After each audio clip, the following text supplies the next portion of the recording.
बिस्मिल्लाहिर्रहमानिर्रहीम। Last topic हमने पढ़ा था आर्शिमिदस प्रिंसिपल के बारे में। आर्शिमिदस प्रिंसिपल में था कि जब भी हम किसी भी बॉडी को टोटली या पार्शली इमर्ज करते हैं तो वो अपने वेट के इक्वल अप थ्रस्ट फोर्स लगाता है। उसका हमने मुकम्मल प्रूव भी कर लिया था। उसके बाद आर्शिमिदस प्रिंसिपल को यूज़ करते हुए हम किसी भी बॉडी या किसी भी ऑब्जेक्ट की डेंसिटी को भी फाइंड कर सकते हैं। अब किसी भी बॉडी की डेंसिटी को फाइंड करने के लिए हमें जो जो चीज़ें रिक्वायर हैं वो आपके सामने लिखी हुई हैं। एक तो है डेंसिटी ऑफ ऑब्जेक्ट, इसको कैपिटल डी से ज़ाहिर करेंगे। डेंसिटी ऑफ लिक्विड है, इसको हम एक सिंबल रो के साथ ज़ाहिर करेंगे। वेट ऑफ द ऑब्जेक्ट, वो ऑब्जेक्ट जिसको हम सिंक कर रहे हैं या जिसको हम बॉडी के अंदर अब थ्रस्ट फोर्स लगाना चाह रहे हैं, उसको W1 से ज़ाहिर करेंगे। उसके बाद weight of equal volume of liquid, उसको W से ज़ाहिर करेंगे और इन दोनों का डिफरेंस ले लेंगे। ये बन जाएगा W1 माइनस W2 के बराबर। यहाँ पर W2 जो है वो है wait of the solid in the liquid, यानी कि लिक्विड के अंदर जो आपने सॉलिड डाला है वही उसका वेट है जिसको आप W2 के साथ ज़ाहिर कर रहे हैं। इसके बाद हम इसका फार्मूला बनाएं, यानी दोनों डेंसिटीज़ को अलग कर लेते हैं और दोनों जो वेट्स हैं उनको अलग कर लेते हैं।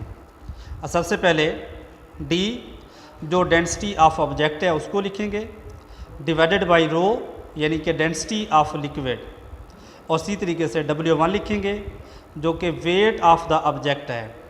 उसके बाद नीचे लिखेंगे W जो कि है weight of equal volume of liquid.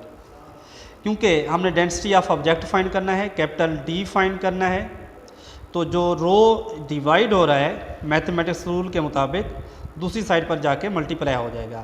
तो इस तरीके से इक्वेशन बनेगी D is equal to W1 over W multiply by rho. अब यहाँ पर जो W का फार्मूला है, जो वैल्यू हमने बनाई हुई है W1 माइनस W2, ये यहाँ से उठा के इस फार्मूले की जगह पर पुट कर देंगे।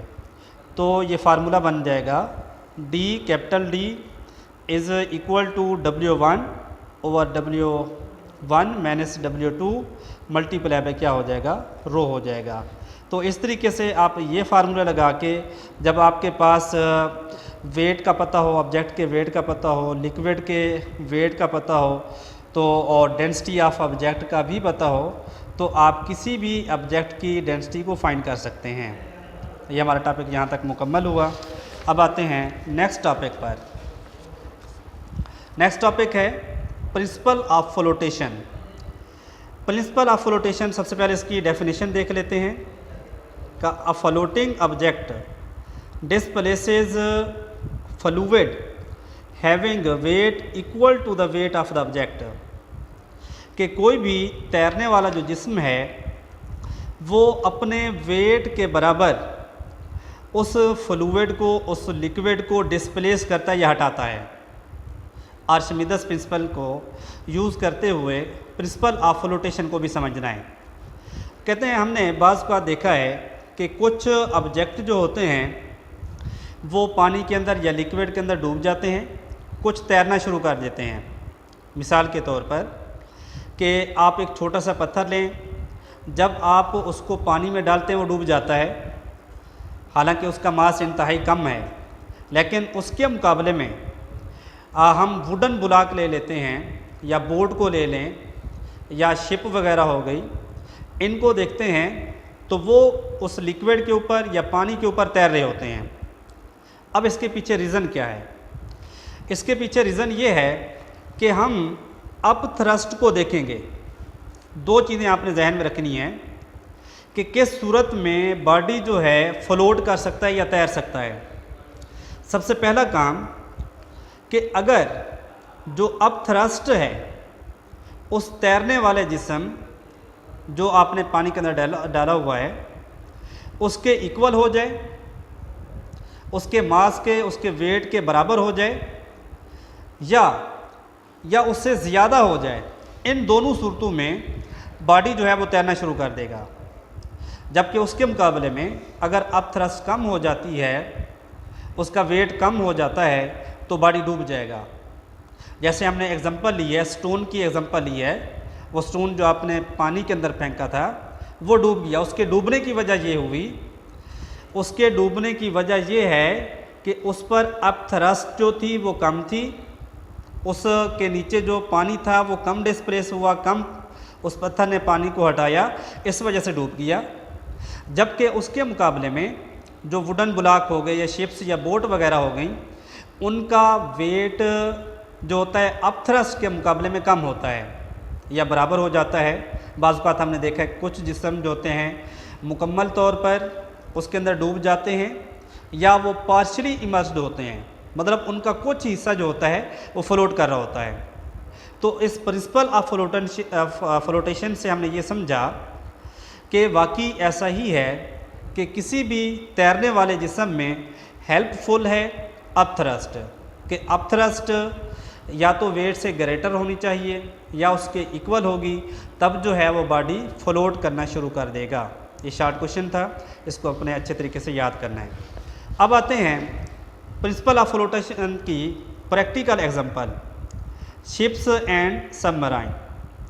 अब इसमें पहला पैराग्राफ में वही सारी बातें बताई हुई हैं कि किस तरीके से एक वुडन ब्लॉक जो होता है वो पानी के ऊपर तैरना शुरू कर देता है। जब वजह ये होती है कि उस वुडन ब्लॉक का जो वेट होता है अप थ्रस्ट के मुकाबले में कम होता है, उछाल की फोर्स से कम होता है, इस वजह से वो करना शुरू कर देता है, फ्लोट करना शुरू कर देता है। तो इसी प्रिंसिपल पर ये सेकंड पैराग्राफ में बताया गया है, शिप्स एंड जो बोट्स होते हैं वो डिज़ाइन किए जाते हैं, बनाए जाते हैं प्रिंसिपल ऑफ फ्लोटेशन को जहन में रखते हुए। अब इनका काम क्या होता है, they carry passengers and goods over the water. ये शिप्स या बोट्स वगैरह जो हो गई, ये पानी के ऊपर मुसाफिरों को उठाते हैं और जो भारी भरकम साजो सामान होता है उसको भी उठाते हैं। वो कहते हैं कि it would sink if the it's weight including the weight of the passenger and the goods become greater than the up thrust. ये उस सूरत में डूब सकता है कि पैसेंजर और उसके ऊपर रखा हुआ सामान, उसका वेट अप थ्रस्ट के मुकाबले में क्या हो जाए, कम हो जाए, सॉरी ग्रेटर देन हो जाए, उस सूरत में ये डूब सकता है।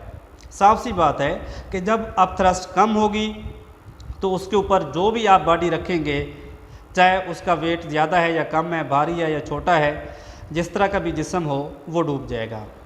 अब आखिरी पैराग्राफ में सबमराइन के बारे में बताया जा रहा है कि सबमराइन जिस तरीके से ये पानी के ऊपर शिप्स एंड बोट्स की तरह ऊपर तैर सकती है, वैसे ही ये पानी के अंदर भी तैर सकती है, यानी कि इसको कहते हैं पार्शली और टोटली इमर्ज होती हैं।